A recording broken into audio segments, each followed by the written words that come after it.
Sarah Thompson never expected to fall in love again.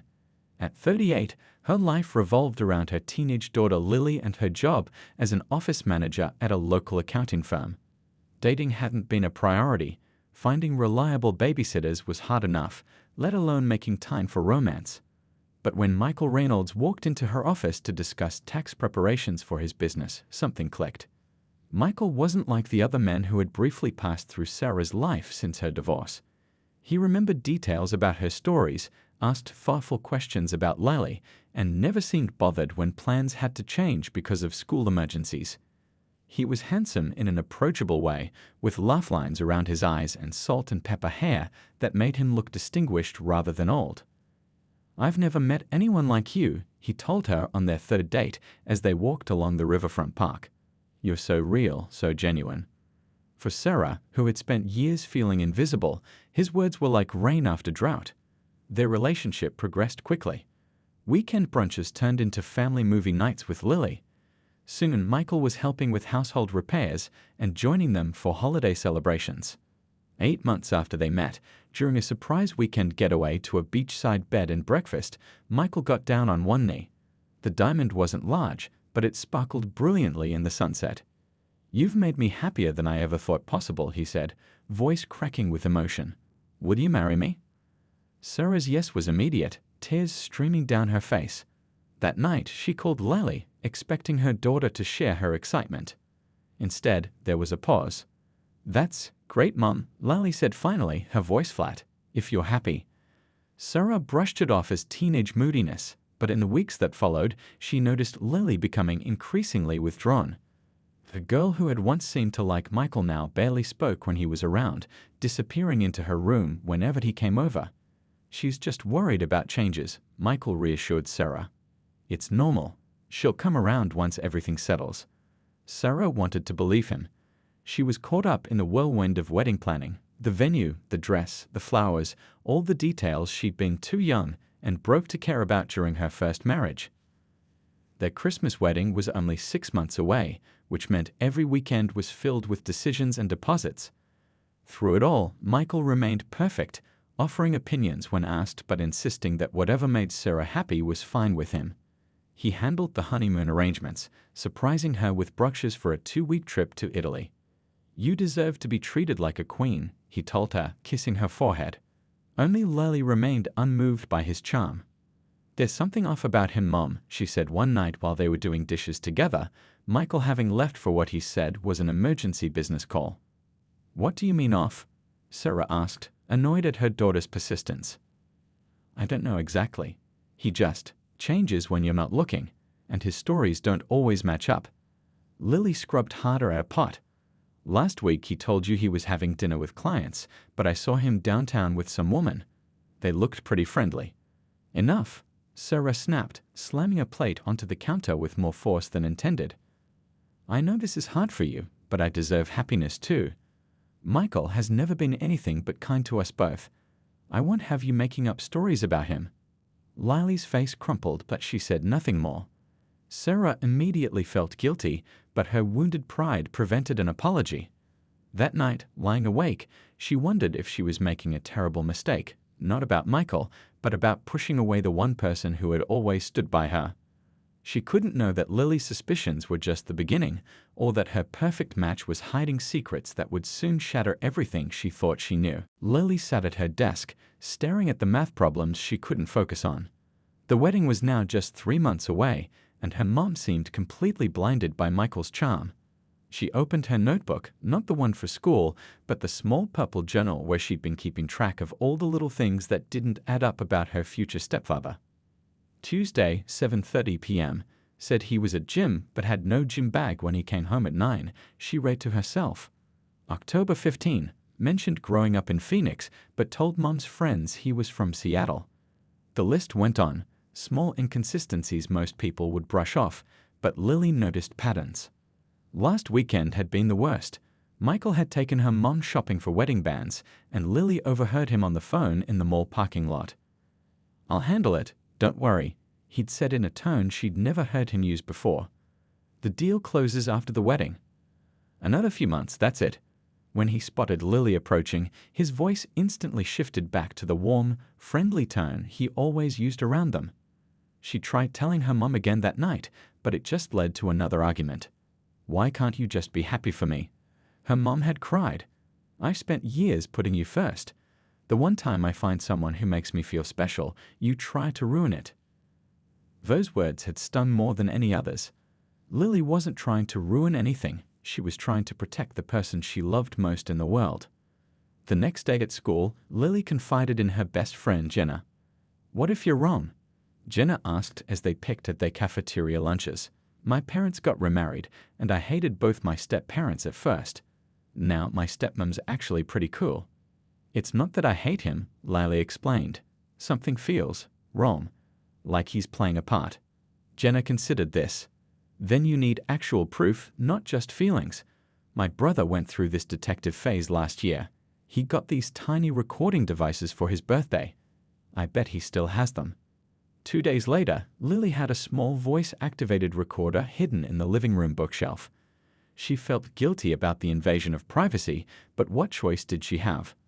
Her mom wouldn't listen to suspicions. She needed facts. For a week, nothing unusual happened. The recorder caught normal conversations, TV sounds, her mom and Michael discussing wedding details. Lily was starting to think maybe she was wrong after all. Then came the night her mom worked late. Michael didn't know Lily had gotten home early from basketball practice. She was upstairs when she heard him on the phone in the kitchen. "The Thompson woman is completely clueless," she heard him say. "Wedding set for December. Once we're married, I'll have joint access to her accounts. The house alone is worth over $300K. Lily felt sick. She crept down the stairs just enough to see him pacing. "No, there's just the kid, but she's suspicious." "Doesn't matter though, her mother doesn't listen to her," he laughed. "Women are so desperate at this age, they'll believe anything if you tell them they're beautiful enough times." That night, Lily downloaded the recording and listened to it 3 times to make sure she hadn't misunderstood. Each time, the knot in her stomach grew tighter. This wasn't teenage paranoia. Michael was planning to steal from them. But when she showed her mom the recording the next day, things only got worse. "You spied on him. In our house." Her mom's face was white with anger. "I can't believe you would do something so invasive. And this proves nothing. You've clearly caught him talking about some work deal. Real estate is his business." "Mom, please," Lily begged. "Listen to how he talks about you. About us." "I don't want to hear it," her mom said, deleting the recording from Lily's phone. "This stops now. I'm marrying Michael in 2 months, and you need to accept that. If you can't be supportive, maybe you should stay with your dad until after the honeymoon." That night, after her mom went to bed, Lily sat alone in the dark living room. She'd never felt so helpless. If recordings wouldn't convince her mom, what would? With the wedding getting closer, she was running out of time. Then she remembered Michael's laptop. He always kept it password protected, but last week she'd noticed him typing it in, his college mascot plus his birth year. If there was evidence of what he was really up to, it had to be there. She just needed to find a way to access it without getting caught. Lily took a deep breath. Whatever happened next, she wasn't giving up. Her mom deserved better, even if she couldn't see it yet. The chance came sooner than Lily expected. Just 3 weeks before the wedding, Michael left his laptop on the kitchen counter while he took a business call in the backyard. Her mom was at a final dress fitting with her bridesmaids.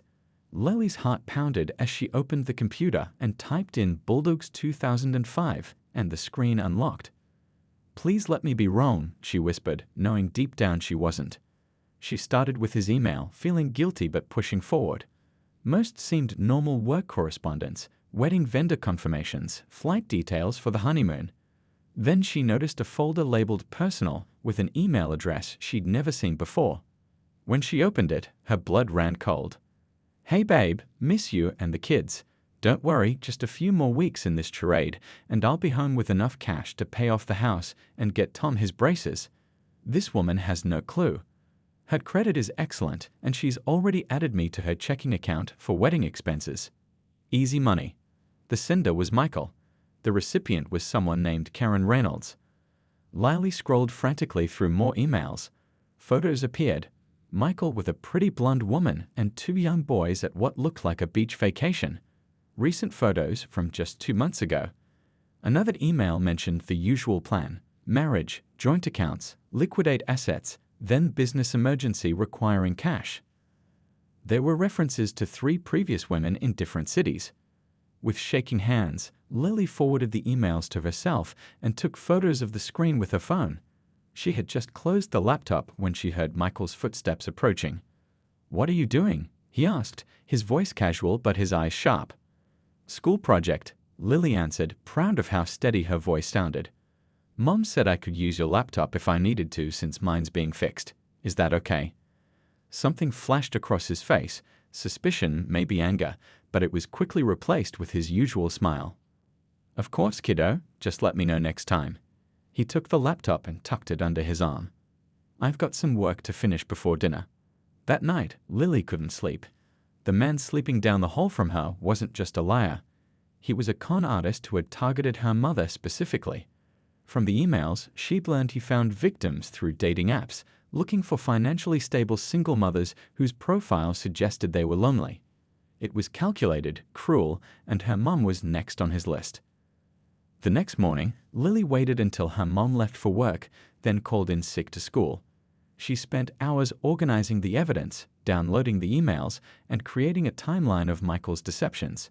She found articles about similar scams in other states, and while she couldn't confirm it was him, the pattern matched exactly. When her mom came home, Lily was waiting in the living room. "We need to talk," she said, "and this time you have to listen." Her mom sighed, dropping her purse on the counter. "Lily, I'm tired. If this is more about Michael—" "He's married, Mom." Lily's voice cracked. "He has a wife named Karen and 2 sons. I have proof." Her mom's face hardened. "What did you do?" "I looked at his emails," Lily admitted. "I know that was wrong, but please just look at what I found."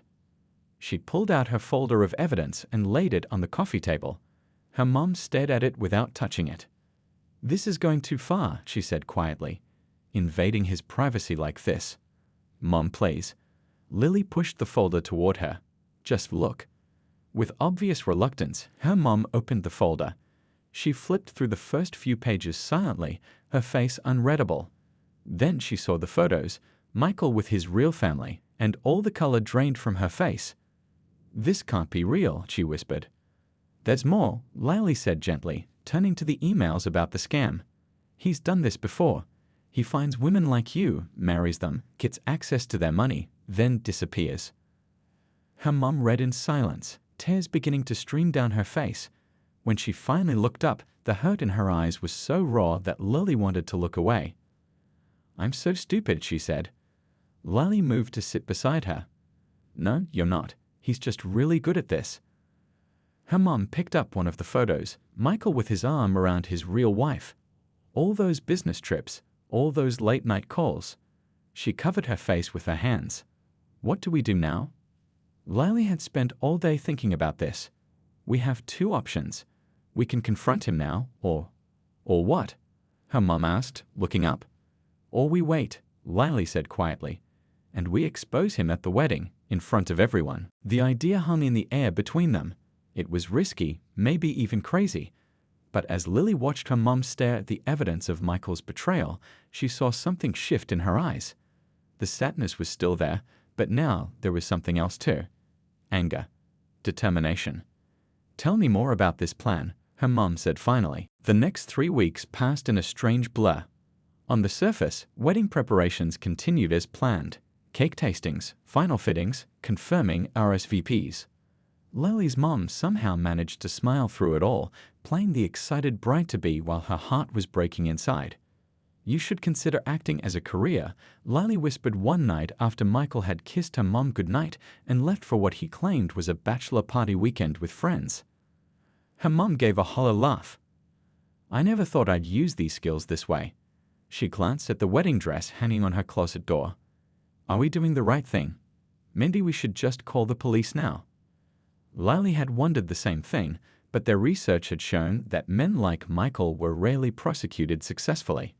Most of his actions, while deeply unethical, operated in gray legal areas.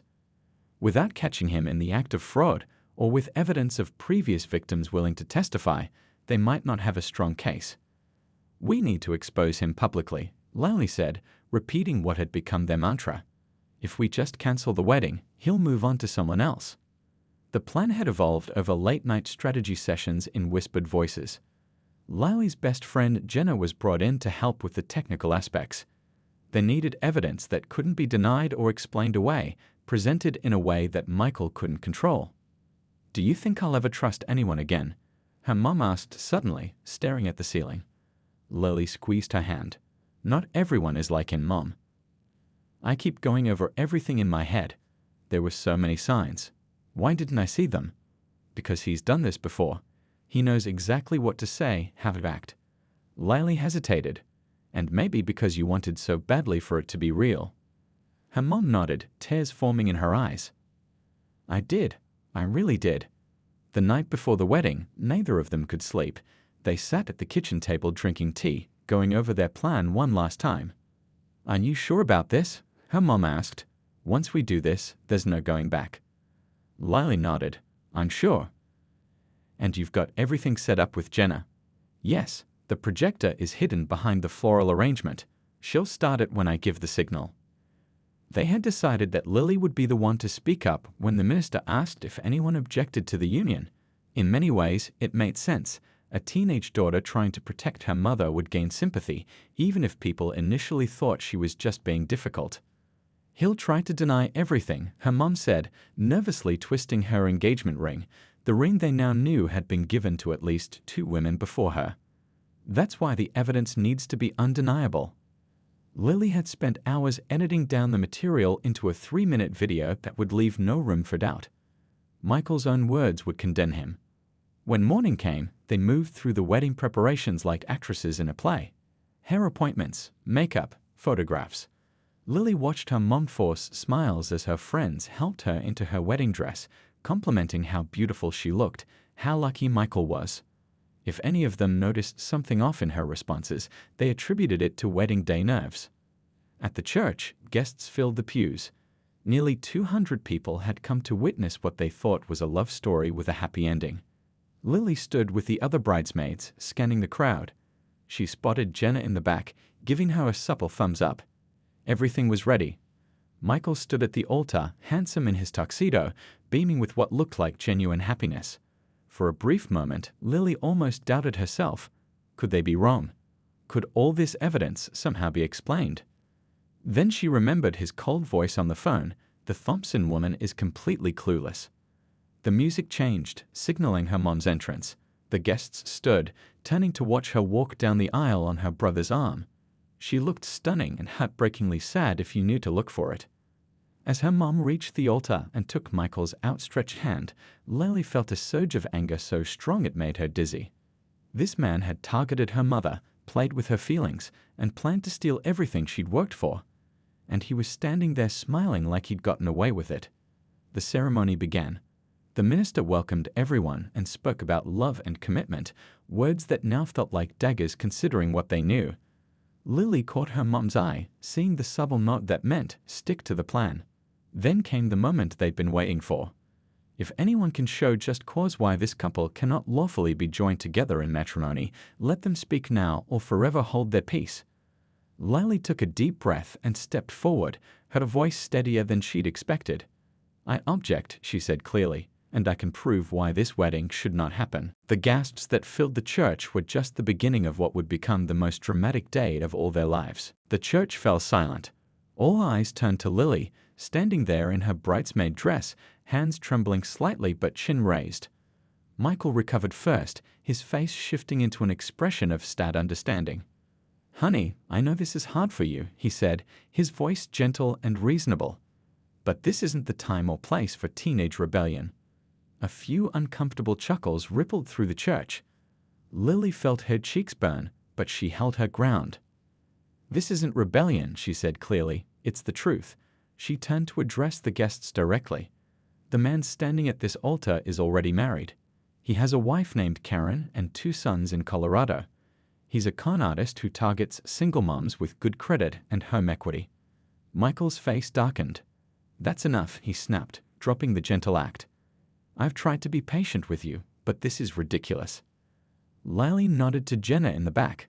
The lights dimmed slightly, and a projection appeared on the wall beside the altar, Michael's own email, blown up for everyone to see. "Just a few more weeks in this charade," Lily read aloud, "and I'll be home with enough cash to pay off the house and get Tom his braces." The guests murmured in shock. Michael lunged toward Lily, but her uncle stepped between them. That's fake," Michael stammered. "She's photoshopped this whole thing." "Really?" Lily's mom finally spoke, her voice surprisingly steady. "Is this photoshopped too?" The projection changed to photos of Michael with his real family, dated just 2 months earlier. A woman in the third row gasped loudly. "That's my cousin Karen's husband," she exclaimed. "I thought he looked familiar, but I've only seen photos." Chaos erupted. Michael, realizing he was cornered, suddenly bolted toward the side door of the church. 2 of the groomsmen, friends of Lily's uncle, moved to block him, but he shoved past them and disappeared outside. What followed was a blur. People shouting, crying, phones coming out to call police. Lily's mom sank onto the altar steps, her beautiful dress pulling around her. Lily rushed to her side, putting an arm around her shoulders. "I'm so sorry," she whispered. Her mom shook her head. "Don't be. You saved me." The next few days were a nightmare of police reports, embarrassing conversations, and endless cups of tea brought by concerned friends and family. Michael had vanished completely, taking his suitcases and laptop, but leaving behind the expensive watch her mom had given him as an early wedding present. The police confirmed what they already knew. His real name wasn't even Michael Reynolds. He was David Winters, and there were fraud complaints against him in 3 states. But because he'd been careful to have her mom voluntarily add him to accounts rather than stealing directly, the legal case wasn't straightforward. "They might not catch him," her mom said dully on the 3rd night, as they sat amid unopened wedding gifts that would all have to be returned. "And even if they do, we may never get back what he took." It was true. In the months they'd been together, her mom had paid for most of their expenses, bought him gifts, and added him to her checking account for wedding expenses. He'd walked away with over $20,000. The story made the local newspaper. Wedding Day DC Picture. Sion man exposed by bride's teenage DAGHTR. Reporters called the house. Old friends from high school reached out through social media. Her mom stayed home from work, too humiliated to face colleagues who had attended the wedding. "Everyone must think I'm such a fool," she said, staring blankly at the TV. "No," Lily insisted. "They think he's a monster who took advantage of a kind person." But the damage wasn't just financial. Her mom didn't laugh anymore. She checked the locks twice before bed. She froze when the phone rang, afraid it might be another reporter, or worse, Michael calling to taunt her. One morning, Lily found her crying over coffee, holding a letter. "What is it?" Lily asked, alarmed. "It's from Joanne Miller." Her mom handed over the letter. She was going to be his next victim. The handwritten note was from a woman in a nearby town who had seen the newspaper story. She'd been dating Michael, or David, simultaneously, and he had already brought up marriage. Reading her words of gratitude, Lily felt a small spark of something like hope. At least they had stopped him from hurting someone else. But as her mom moved through the days like a ghost, Lily wondered if they would ever truly recover from the betrayal. The woman who had once danced around the kitchen while making dinner now barely spoke, going through the motions of life without really participating. No one expected what happened next, least of all the bedraggled man who showed up on their doorstep one rainy afternoon, looking nothing like the confident con artist who had fled the church just 2 months before. "Mom, someone's at the door." Lily called out from the living room where she was working on homework. When there was no answer, she sighed and got up to answer it herself. Her mom had been taking extra shifts at work lately, trying to rebuild their savings after the financial hit they'd taken. Pulling open the front door, Lily found herself face to face with a man she'd never seen before. He was tall and thin with tired eyes, wearing a rumpled button-down shirt and jeans. For a moment, she felt a flicker of fear. Was this one of Michael's accomplices? "Can I help you?" she asked cautiously, keeping the door mostly closed. The man shifted nervously. "You must be Lily." I'm Daniel Carson. I'm David's brother. Lily's hand tightened on the door. If you're here to defend him or ask us to drop charges. No, he interrupted quickly, raising his hands. That's not why I'm here at all. I've been trying to clean up my brother's messes for years. I want to help. Lily studied him closely. There was a family resemblance to Michael, or David, as she now knew him, but where Michael had always been polished and charming, this man seemed genuine in his discomfort. My mom's not home, she said finally, and I don't think she'd want to see you anyway. Daniel nodded, looking defeated but not surprised. I understand. Could you give her this? He handed over a thick envelope. It's not much, but it's what I could pull together. About $7,000 of what he took from her. Lily took the envelope, feeling its weight. Why would you do this? Because someone should, he said simply. My brother has hurt too many people. Our parents raised us better than that. He turned to leave, then paused. There's also a flash drive in there with information that might help the police find him. I'm sorry for what he did to your family. When her mom got home that night, Lily showed her the envelope. At first, she refused to open it. I don't want anything connected to that man, she said bitterly. His brother seems different, Lily insisted. He came all this way to try to make things right. Eventually, curiosity won out. Inside was indeed cash. Stacks of bills that Daniel had apparently scraped together, along with a handwritten letter of apology and a small flash drive. I don't know, her mom said hesitantly, staring at the money. What have we got to lose? Lily asked. We already lost everything else. The next day, they took the flash drive to Detective Patel, who had been handling their case. The information proved valuable: bank account numbers, email addresses, and details of previous scams that David had run. Within a week, police in Arizona had picked him up trying to charm a divorced doctor at a charity event. 2 days after they got the news of David's arrest, the doorbell rang again. This time, Lily's mom answered it. Daniel Carson stood on their porch, looking even more uncomfortable than before. I'm sorry to bother you again, he said. I just wanted to let you know they caught him. Though you might have heard already. We did, her mom said, her voice neutral. The detective called yesterday. An awkward silence fell between them. Would you like to come in for coffee? She asked suddenly, surprising both Daniel and Lily, who was eavesdropping from the kitchen. Over mugs of coffee at their kitchen table, Daniel shared the story of growing up with a brother who had always taken shortcuts and charmed his way out of consequences. Our parents died 5 years ago, he explained. After that, he got worse. No one to keep him in check, I guess. His hands tightened around his mug. I tried to make him stop, tried to warn people when I could figure out who he was targeting. How did you find us? Lily's mom asked. The newspaper article, he said. It went viral in some circles. I recognized him immediately. And the money? She pressed. Where did that come from? Daniel looked down. My savings. I've been setting aside what I can each time I learn about a new victim. It's not much compared to what he's taken, but it's everything, her mom finished quietly. Thank you. As Daniel was leaving, he hesitated at the door. There's one more thing.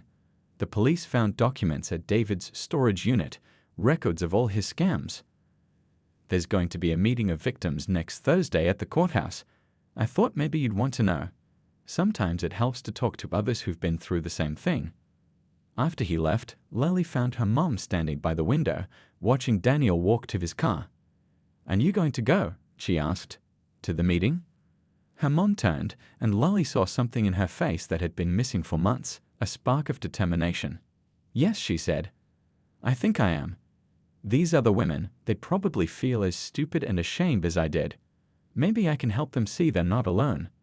For the first time since the wedding disaster, Lily felt a weight lifting.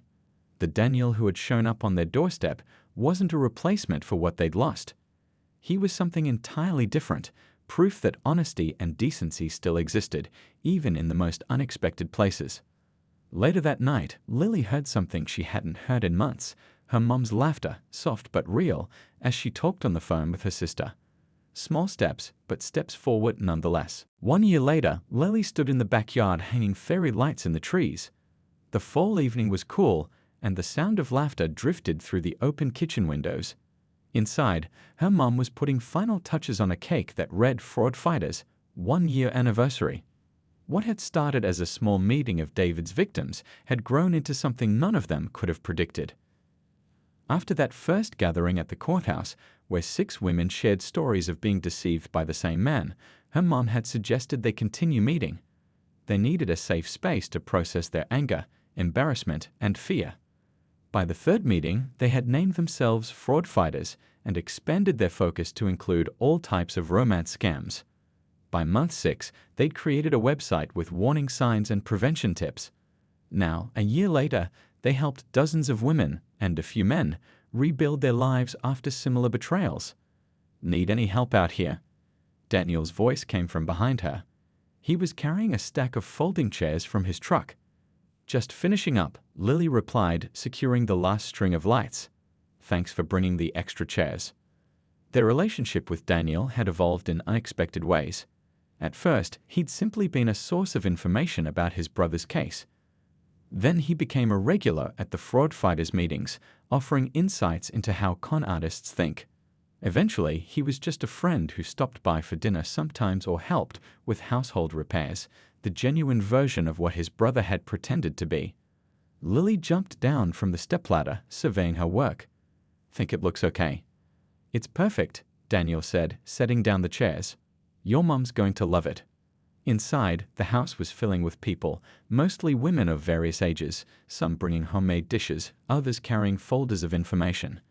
What had begun as a support group had transformed into a community resource.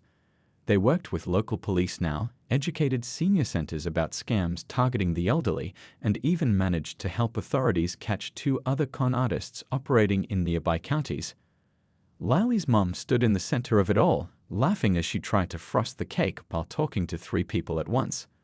Her hair was cut shorter now, a change she'd made 6 months after the wedding disaster, saying she needed something different to match her new life.